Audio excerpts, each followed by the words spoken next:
जय श्री कृष्ण, जय श्री राम, जय गौ माता, जय राधे श्याम। और आप सब कैसे हैं? आप देख रहे हैं हमारा तपोवन न्यूज यूट्यूब चैनल। और इस वीडियो में हम चर्चा कर रहे हैं शिव महारात्रि को लेकर के।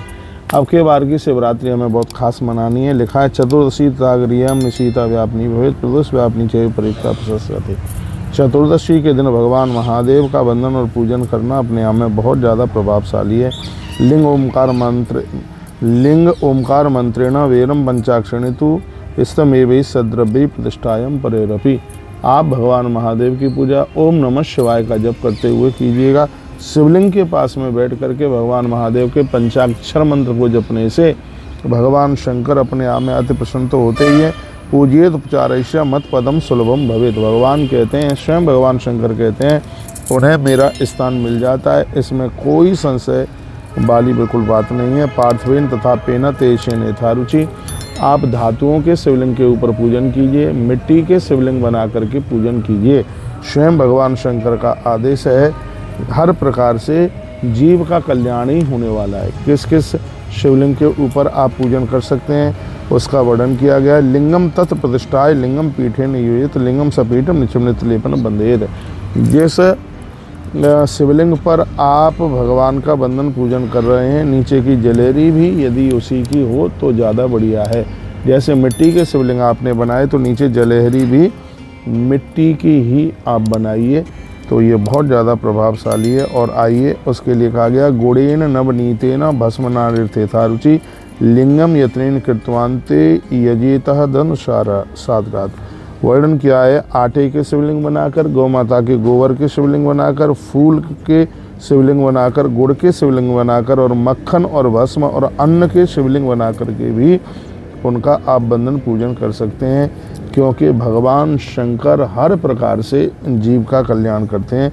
लिंग दर्शन मात्रम व नियमेन शिवप्रदम। यदि कोई नियम से भगवान शंकर की पिंडी शिवलिंग का दर्शन करता है तो स्वयं भगवान कहते हैं कि उस व्यक्ति के ताप प्रताप संताप सब समाप्त हो जाते हैं। क्या करना था? पंचाक्षरम नित्यम जपेदह युतमादरात।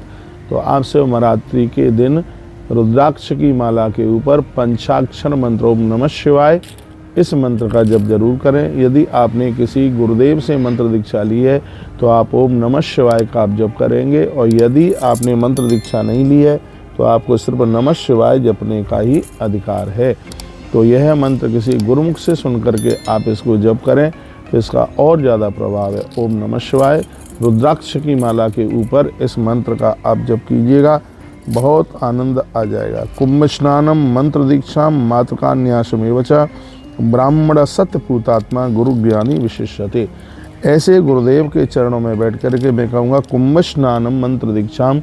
और मैं आपको कहना चाहूँगा शिव महारात्रि के समय पर यदि हो जाए तो रात्रि को आप मटके में जल भर करके और थोड़ा सा अपनी बाल्टी में उस मटके के जल को डाल करके और उसमें थोड़ा गंगा जल डाल करके आप स्नान करेंगे तो आपको कुंभ स्नान का ही फल प्राप्त होगा। मंत्र दीक्षाम, गुरुजनों से मंत्र लेकर के और आप इस मंत्र को आप जपते हैं। ब्राह्मण सत्यपूतात्मा गुरु ज्ञानी विशेषते। किसी सत्य का आचरण करने वाले गुरुदेव के मुख से आपने मंत्र सुना है, फिर इस मंत्र को आप जप करते हैं तो इस मंत्र का अपने आप में प्रभाव बहुत ही ज़्यादा है।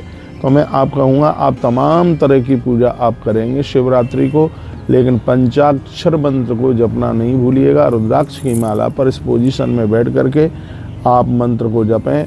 और मैं आपको एक बताने के हिसाब से बता रहा हूँ, नहीं तो पहनने वाली माला से कभी जप नहीं होता और जपने वाली माला को कभी पहना नहीं जाता। ये तो मैं आपको बता रहा हूँ कि मंत्र आपको जपना कैसे है। जैसे ये दो उंगली हैं, ये अंगूठा है। माला को हमेशा ऐसे पकड़ा जाता है, ये हाथ ऐसे रखा जाता है। एक बार मंत्र बोलोगे जैसे ओम नमः शिवाय, ओम नमः शिवाय, ओम नमः शिवाय, ओम नमः शिवाय, ओम नमः शिवाय, ओम नमः शिवाय, ओम नमः शिवाय, ओम नमः शिवाय, ओम नमः शिवाय। ध्यान से सुनिएगा, ओम नमः शिवाय, ओम नमः शिवाय। दो उंगली लगेंगी और ये लगेगा अंगूठा। ये उंगली बाहर रहेगी। आप अकेले में जप कर रहे हो तो भले ही माला खुली और सबके बीच में जप कर रहे हो तो माला ढकी हुई होनी चाहिए। इस तरीके से इस मंत्र को जपते जपते मान लिया जाए आपकी ये माला जपते जपते यूँ पहुँच गई, यूँ ऐसे यूँ पहुँच गई, तो दूसरी माला जपोगे तो इसको यूँ ऐसे घुमा दोगे, क्योंकि कभी भी सुमेरु को लांगा नहीं जाता।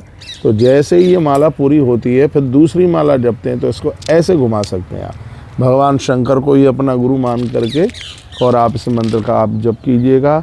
और शिवरात्रि के दिन कम से कम आप 11 माला का जप करें, बहुत आनंद हो जाएगा। क्योंकि एकादश रुद्र हैं, इसलिए शंकर का 11 दिन का उपवास, शंकर के 11 दिन के प्रदोष, भगवान शंकर की शिव पुराण की 11 दिन की कथा, तो ये अपने आप में बहुत ज़्यादा मायना रखती है। तो शिवरात्रि 26 तारीख की है, 26 फरवरी 2025 की यह शिव महारात्रि।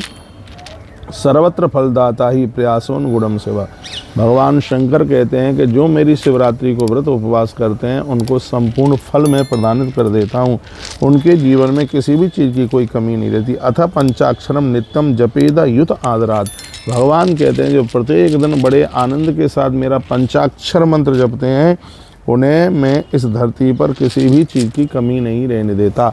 तो मैं सभी भक्तों को कहना चाहूँगा कि आप इस शिव महारात्रि को बहुत अद्भुत ढंग से मनाइएगा, पंचाक्षर मंत्र का जप कीजिएगा। हो सके तो उस दिन आप भस्म माथे पर लगा करके, चंदन कुमकुम माथे पर लगा करके और श्वेत वस्त्र पहन करके और भगवान महादेव का जप कीजिएगा। भोर में, पिछली वीडियो में हमने मुहूर्त वगैरह बता दिया है, सुबह आप भोर में तो भगवान का आप जप करें, 4 पैर की पूजा करें, संध्या काल में, प्रदोष काल में भगवान को वंदन करना ना भूलें, शंकर जी के मंदिर में दिया जलाना ना भूलें। और मैं कहना चाहूँगा, और यदि और आपसे हो सके तो कहीं महादेव बाबा के मंदिर में घंटा दान कीजिएगा, क्योंकि घंटे का दान करने से वाक सिद्धि हो जाती है, घंटे की आवाज़ पितृलोक तक पहुँचती है। वीडियो ज़्यादा बड़ी हो रही है इसलिए मैं इसको ज़्यादा बड़ी नहीं करूँगा। अब अगली वीडियो में तुलसी मंगलवाणी यूट्यूब चैनल में आप ये सुनेंगे कि भगवान शंकर की शिवरात्रि की पूजा में थाली कैसे सजाएं और उस थाली में कौन कौन सी वस्तु होनी चाहिए। बहुत बहुत धन्यवाद, वीडियो का आपने पूरा सुना। हर हर महादेव, घर घर महादेव। आप सबका कल्याण हो। वीडियो को आगे ज़रूर भेजिएगा। इन्हीं शब्दों के साथ जय सिया राम, जय सिया राम, जय सिया राम।